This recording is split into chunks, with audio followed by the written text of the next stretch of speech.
Marta Anaya, la entrevista. Bienvenidos a la entrevista. Hoy vamos a platicar con Alejandro Ope. Él es especialista en temas de seguridad y vaya que nos hace falta alguien que sepa de estos temas en este preciso momento. Alejandro Ope, qué gusto saludarte. ¿Qué tal, Marta? Buenas tardes. Buenos días a la Victoria.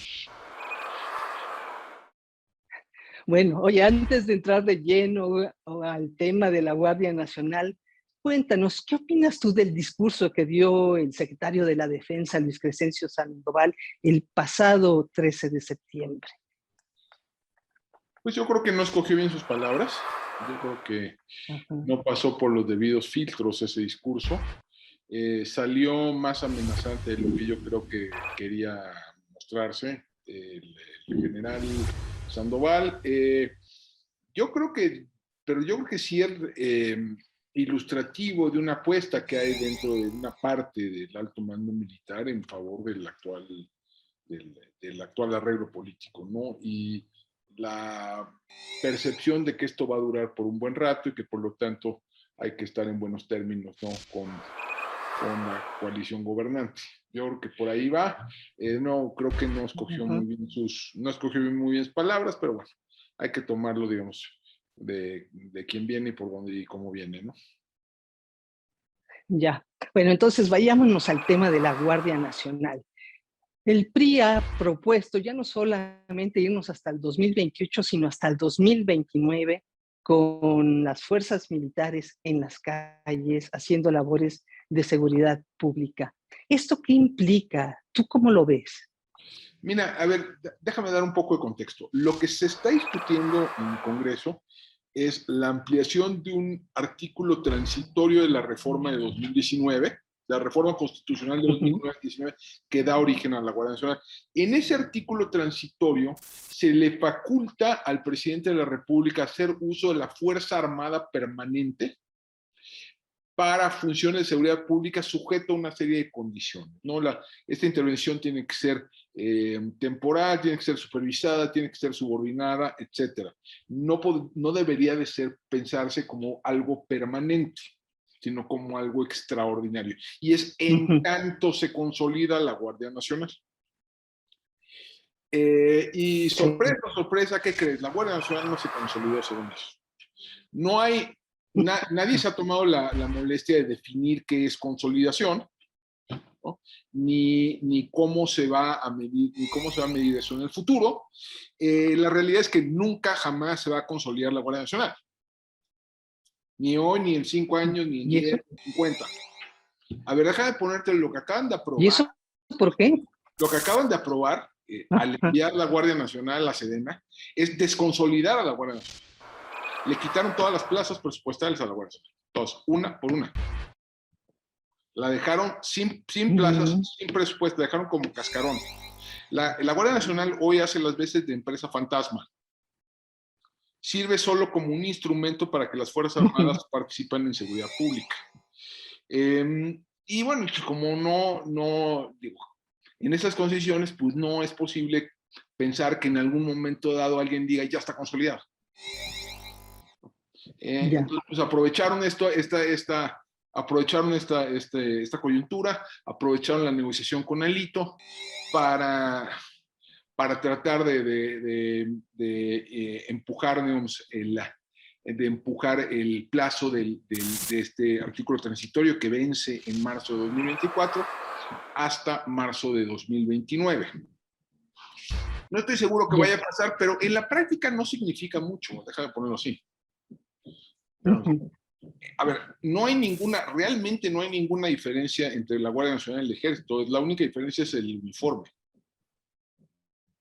No, pero por lo menos se decía que tenían un jefe civil. Y claro, no, ahora, nunca, por ejemplo... A ver, nunca lo tuvieron. Eso, a ver, déjame ponerte así.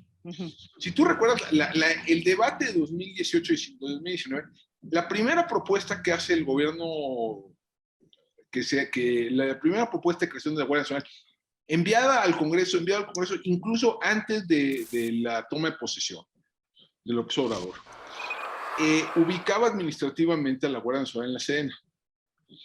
Sí. Esa propuesta no transita. por diversas razones. De acuerdo, hasta que fue al Senado y se hizo el cambio. Entonces Durazo va al Senado por ahí de febrero de 2019 y dice que el presidente López Obrador acepta que la Guardia Nacional esté ubicada en la Secretaría de Seguridad. Esa concesión es lo que permite la reforma constitucional, que incluso se aprueba por unanimidad. Sí. Pero la realidad es que nunca, ni en el ejército, ni en las Fuerzas Armadas, ni en presidencia aceptaron nunca ese desenlace. Y desde el día 1 trataron de darle la vuelta. A ver, la Guardia Nacional, o sea, la idea de que la Guardia Nacional reclutó no es cierta. La Guardia Nacional ha reclutado exactamente 0 elementos. 0. 1, 0, 0. La Guardia Nacional no tiene cuarteles. La Guardia Nacional, o sea, el 80% del personal de la Guardia Nacional no trabaja en la Guardia Nacional. Tiene plaza y cobra sueldo en la Sedena o en la Semana. Están prestados, por decirlo de alguna manera. Esto lo hacen, además lo hicieron, esto a pesar de que la propia ley de la Guardia Nacional señala que para pertenecer a la Guardia Nacional tiene que haber una separación funcional del miembro, del posible integrante, de su cuerpo armado de origen. Ahora, ¿cómo le están dando la vuelta a esa? Pues básicamente con oficios de comisión o incluso con asignaciones, nada más. O sea, no están siquiera documentando adecuadamente ese traspaso de personal. De acuerdo. Entiendo muy bien que no hay ningún cambio en términos prácticos en la operación, pero sí hay un cambio fundamental, que es en la Constitución y en lo que esto puede implicar. A ver, sí, a ver, déjame ver. A ver, lo que hicieron, lo que acaban de aprobar, es que yo creo que hay que distinguir, son dos cosas, ¿no? Uno, lo que acaban de aprobar, que son reformas a leyes secundarias para tratar de darle la vuelta a una prohibición constitucional. Eso va... Fue lo que pasó hace un par de semanas. Eso va a enfrentar una serie de litigios y eventualmente yo creo que lo va a tirar la Corte. Sí. En 1, 2, 3, 4 años, ¿no? Yo creo que la apuesta es que para cuando llegue a la Corte no se encontrará, digamos, a algunos ministros que están dispuestos a avalar absolutamente lo que sea que venga del Palacio Nacional. Digo, si en Palacio Nacional deciden legalizar la esclavitud, va a encontrar algunos respaldos en la Corte. Digo, estoy exagerando, pero por ahí va. Y además que se va a tardar tanto tiempo que ya se va a haber creado una situación de facto. No. Claro. Para cuando esto llegue a la Corte, la Guardia Nacional no va a existir. La Guardia Nacional va a ser un cascarón. No va a tener plazas, no va a tener puesto, no va a tener nada. Entonces, le van a poner al siguiente gobierno ante una situación. Ok, la Guardia Nacional se muere mañana. Ya con las votaciones. No va a tener una plaza, una sola. Voy de acuerdo. No va a tener un peso. Ahora, sí. A ver, Alejandro, ¿qué implica en términos de cotidianidad de la vida real el hecho de que la Guardia de las Fuerzas Armadas, militares, marinos, permanezcan hasta el 2029 en labores de seguridad? ¿Qué significa? En la práctica, mucho menos de lo que a veces se discute, ¿no? Si tú lo ves ya en los datos, a ver, la Sedena y la Marina, según los datos presentados en el informe del cuarto informe de gobierno, detuvieron a 6.500 personas por delitos relacionados con narcotráfico. No todas fueron, no sabemos si todas fueron puestas a disposición del Ministerio Público, ¿no? Digo, para darte un orden de magnitud, las policías estatales detienen a 200,000 personas al año. Las municipales, otro cuento. Esto, o sea, lo que hacen, la realidad es que lo que hacen las Fuerzas Armadas, sobre todo, son patrullajes que asumen que son disuasivos.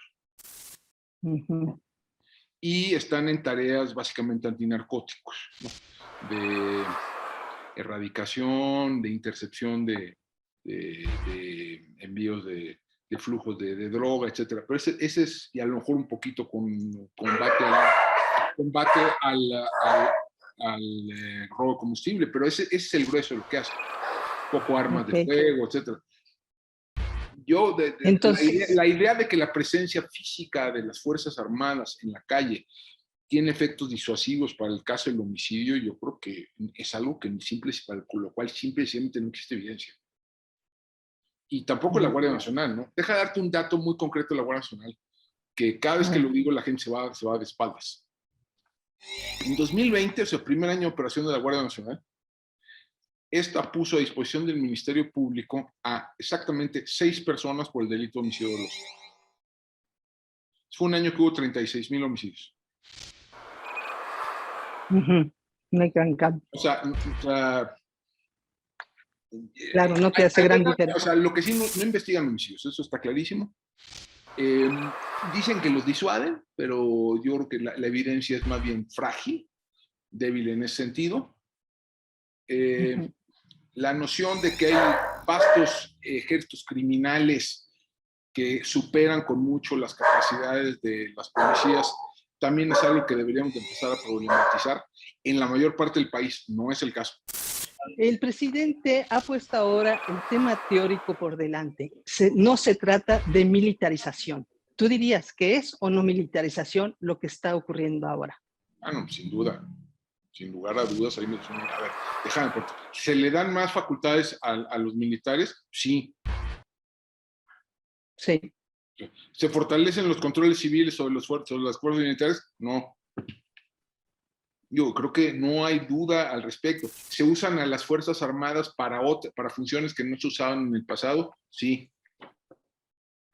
Digo, por donde se le mire. O sea, a ver, eso no significa que son Pinochet, ¿no? O que son Victoriano Huerta. Significa que estas instituciones pensadas para la defensa del territorio, para la defensa exterior, para la protección de la seguridad nacional, pensados como la última línea de defensa del Estado mexicano, están siendo utilizadas para tareas de primera trinchera. O sea, para otro tipo de funciones. O sea, eso yo creo que son hechos, eso es un hecho incontrovertible. No nos perdamos en la discusión semántica. Hoy tienen las Fuerzas Armadas, particularmente, hoy tienen la Sedena, más poder político, más presupuesto y más influencia que hace 4 años. Yo creo que sí, yo creo que eso es incontrovertible. Sin duda. Sí, por supuesto. Y ese es un peligro. A ver, ¿cuál es el problema? Yo tengo una gran admiración por el Ejército Mexicano, por la Marina Armada de México, por la Fuerza Aérea, por los integrantes, los hombres y mujeres de las Fuerzas Armadas de México. Dicho lo anterior, y tienen unas grandes virtudes estas instituciones. Por una de las que no tienen es transparencia, una de las que, digamos, hay un déficit de rendición de cuentas en las Fuerzas Armadas. A ver, déjame darte un dato concreto. De 1946 a la fecha, no ha habido un solo secretario de la Defensa Nacional que haya sido removido de su cargo antes de terminar el sexenio. De 1958 a la fecha, no ha habido un secretario de Marina que haya sido removido de su cargo antes de terminar el sexenio. Ha habido un solo secretario de Marina removido de su cargo antes de terminar el sexenio. Eso no se puede decir en gobernación, no se puede decir en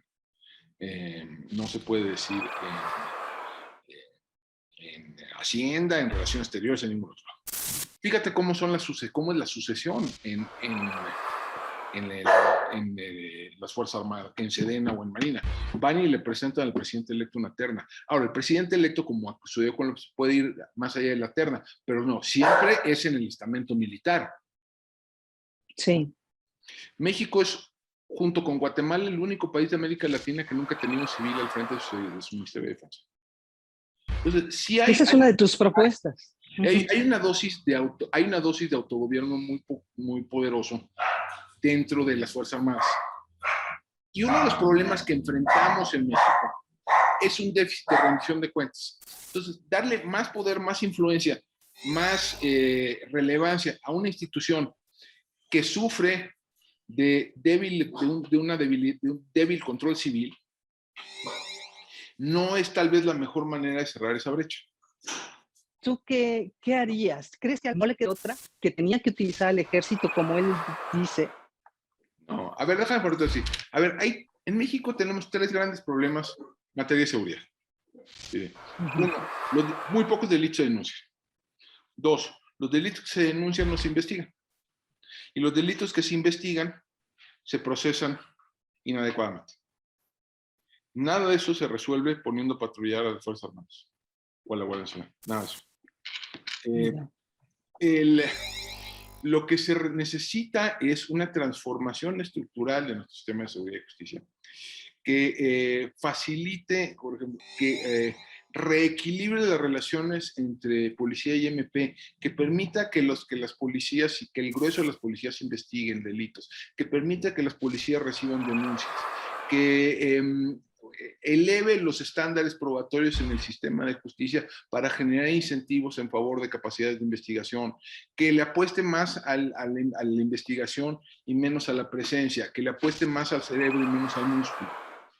Sí hay alternativas, déjame decir, incluso digamos en aquellas regiones, Tierra Caliente, Michoacán, algunas regiones de Guerrero, algunas regiones de Zacatecas, donde se podría tal vez argumentar que se requiere la presencia de algún tipo de cuerpo intermedio, ¿no? O medio militarizado para enfrentar a grupos criminales. Bueno, ahí se podría pensar en crear mecanismos de excepción. ¿Por qué no? A ver, se ha hablado ya desde hace un buen tiempo y de hecho ya hay un mandato judicial en ese sentido de legislar, de crear una legislación secundaria, una ley regulatoria del artículo 29 constitucional, que es decir, el artículo donde se establece la suspensión de garantías, ¿no? Bueno, podríamos regular eso y entonces eso te da un instrumento jurídico para una intervención temporal limitada